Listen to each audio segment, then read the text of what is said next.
अभी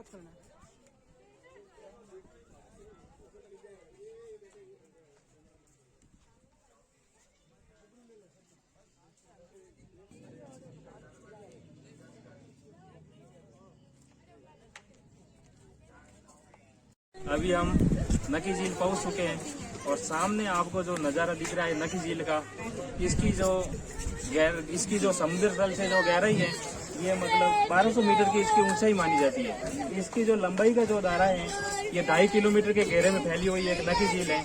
और ये जो नकी झील है जो पूर्णिमा होती है, पूर्णिमा के दिन यहाँ पर धार्मिक जो रीति रिवाज है इसको पवित्र भी मानते हैं। यहाँ पर पूर्णिमा के दिन स्नान करना एक पवित्र भी माना जाता है। और यहाँ पर आपको इस नकी झील के सामने एक गांधी वाटिका उद्यान भी है, जहाँ शाम के समय जनता का सैलाब यहाँ पर जुड़ा रहता है। इस उद्यान से आप जैसे ही बाहर जाओगे तो आपको पंजाबी, राजस्थानी और अन्य प्रकार के व्यंजन आपको यहाँ पर मिल जाएंगे। और जैसे इस नकी झील से उद्यान से जब बाहर आप प्रवेश करोगे तो राजस्थानी जो शिल्प हैं उसके आपको सामग्री है वो वहाँ उपलब्ध हो जाएगी। और ये जो नकी झील का नज़ारा है, माउंट आबू की जो श्रृंखलाओं के मध्य ये स्थित है और इसकी जो गहराई आपके सामने ये मौजूद है। अभी इसका आप दृश्य देख रहे हो। धन्यवाद। अभी हम गांधी वाटिका में बैठे हैं। नकी झील के अंदर, नकी झील के किनारे जो एक उद्यान है वहाँ पर हम बैठे हैं। जहाँ पर हम बैठे हैं ऐसे इस पूरी पार्किंग में आपको बैठने के लिए जो आबू पर्वत की जो नगर पालिका है उसके द्वारा आपको व्यवस्था यहाँ पर मिलेगी। और जैसे ही नकी झील हम आते हैं और नकी झील आते समय आपको सबसे पहले एक वाटिका मिलेगी। उस वाटिका के अंदर हम प्रवेश करेंगे, उद्यान मिलेगा जिसका नाम है गांधी वाटिका। उस गांधी वाटिका के जैसे ही हम अंदर प्रवेश करेंगे तो सामने आपको नकी झील का नज़ारा दिखाई देगा। और जैसे इस नकी झील की ओर जैसे ही हम जाएंगे तो नकी झील जाते समय बाई और है वो शाम को सामने आपको है वो सनसाइड पॉइंट का नज़ारा मिल सकता है। इस नकी झील के आजू बाजू में अरावली पर्वत श्रृंखलाओं में घिरी हुई शंकुधारी वृक्षों की झाड़ियों के मध्य आपको बहुत सारे खूबसूरत नुमा सीनरी यहाँ का दृश्य देखने को मिल सकता है। इसी नकी झील के पास में नंद रॉक और टॉड रॉक नामक 2 चट्टानें हैं। जो यहाँ की जो टॉड रॉक चट्टान है वो बहुत ही महत्वपूर्ण और प्रसिद्ध चट्टान मानी जाती है। यहाँ पर जो टॉड रॉक चट्टान है इसका नाम वैसे इतिहासकारों के अनुसार जो कर्नल जेम्स टॉड था उसके अनुसार ही इसका नाम टॉड रॉक रखा गया है। कर्नल जेम्स टॉड वैसे राजस्थान का जो इतिहास था उसका इतिहासकार भी था, उसके अनुसार इसका नाम टॉड रॉक रखा गया।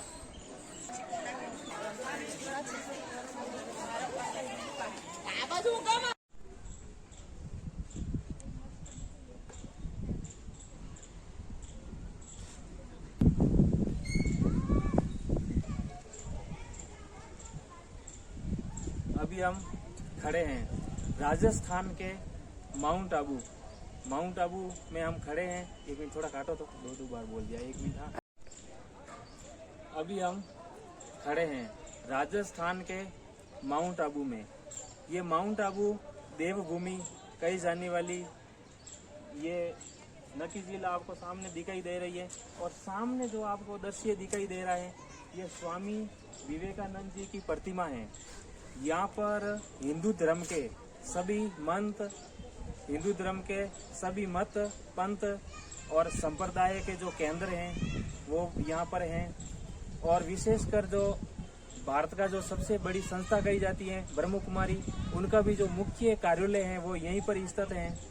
और आप यहाँ से जब मुख्य बाजार से जब आप देलवाड़ा जाओगे और देलवाड़ा से गुरु शिखर जाते समय दाहिनी और एक रास्ता जाता है जो आर्ष गुरुकुल महाविद्यालय आबू पर्वत स्थित है। जो आर्य समाज का जो मुख्य केंद्र है वो पर भी यहाँ एक गुरुकुल के रूप में यहाँ पर स्थित है।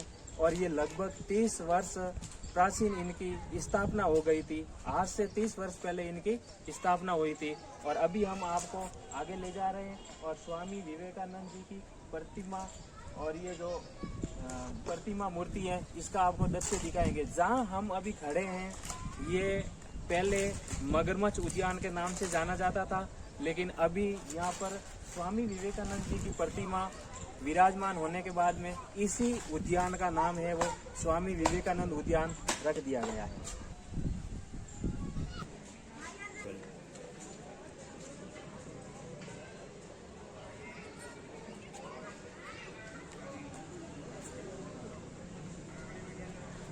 गांधी वाटिका के बाद में अभी हम आगे प्रस्थान करेंगे टॉड रॉक की ओर। और टॉड रॉक जाते समय ये सामने आपको जाते समय दाहिनी ओर ये बाजार का जो दृश्य है वो दिखाई देगा आपको। ये विशाल कपड़ों की दुकानें आपको यहाँ पर दिखाई देगी।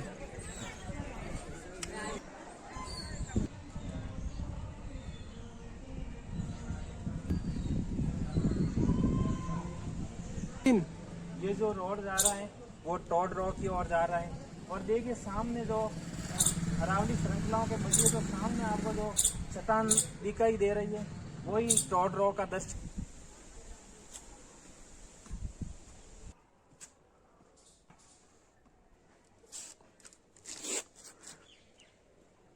टॉड रॉक व्यू पॉइंट जाते समय दाहिनी और चंपा कैव स्वामी विवेकानंद जी की ये तपोस्थली है। यहाँ पर स्वामी विवेकानंद जी ने अप्रैल 1891 में कुछ हफ्तों तक यहाँ पर मेडिटेशन किया था, यानी ध्यान किया था। इसलिए यहाँ दाहिनी ओर स्वामी विवेकानंद जी की तपोस्थली, इस चंपा कैव को स्वामी दयानंद जी की तपोस्थली के रूप में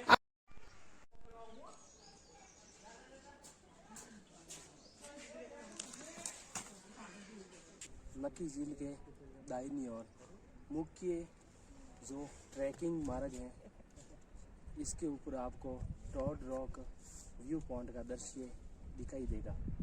ये टॉड रॉक व्यू पॉइंट है।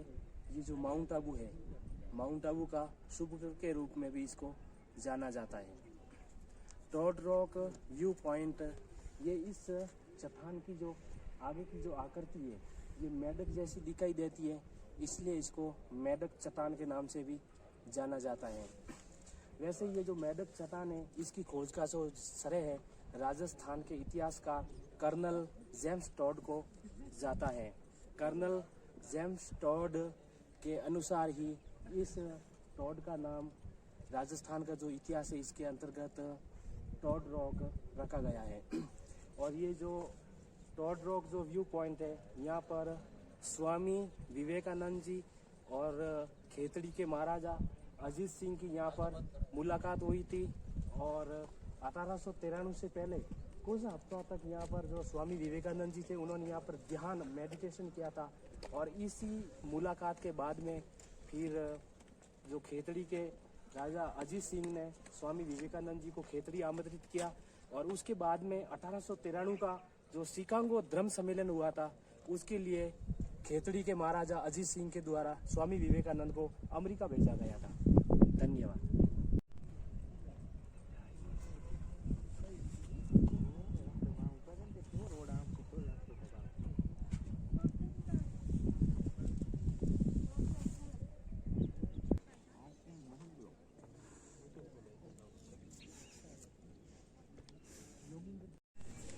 आज हम दूसरे दिन आ गए हैं नक्की झील के पास में सर्वेश्वर रघुनाथ जी का मंदिर है।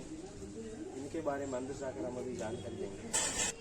सर्वेश्वर श्री रघुनाथ जी का मंदिर दुनिया का ये एकमात्र इकलौता मंदिर है जहाँ यहाँ पर भगवान श्री राम की जो स्वयंभू मूर्ति है वो अकेले विराजमान है। क्योंकि यहाँ पर भगवान श्री राम को तपस्वी के रूप में दिखाया गया है। आपके सामने जो ये दृश्य आप देख रहे हो ये श्री रघुनाथ मंदिर नक्की झील के निकट का दृश्य है।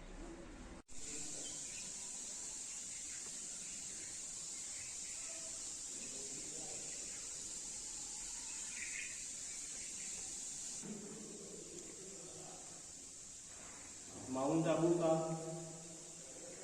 रघुनाथ जी का मंदिर है।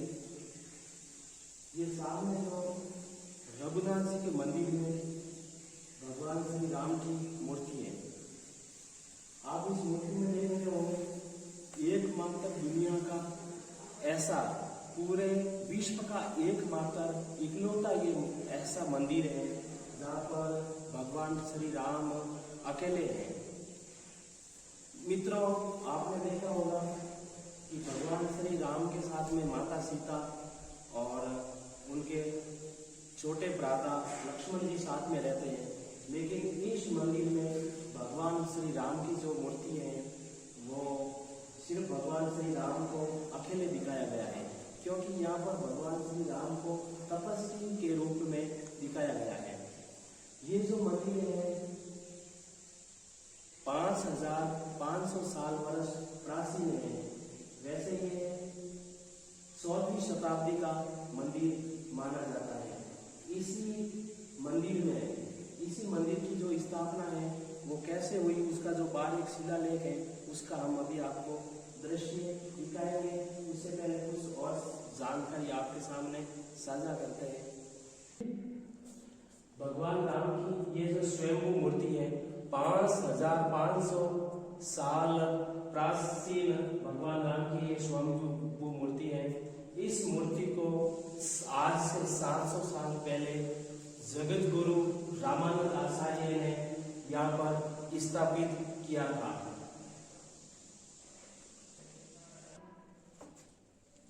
मंदिर की मान्यताओं के अनुसार वैष्णवों के 4 संप्रदायों में मुख्य रामानंद संप्रदाय की तपसी शाखा का उद्गम पीठ यही माना जाता है। ऐसी मान्यता है कि यहाँ राम जी ने तपस्वी के वेश में विराजमान है। राम जी यहाँ पर तपस्वी के वेश में विराजमान है। आज भी यहाँ उनकी पूजा रामानंद संप्रदाय के साधुओं द्वारा की जाती है। अगर आपको हमारी वीडियो पसंद आई हो तो हमारे RK मोहन ब्लॉग को सब्सक्राइब और लाइक जरूर करें।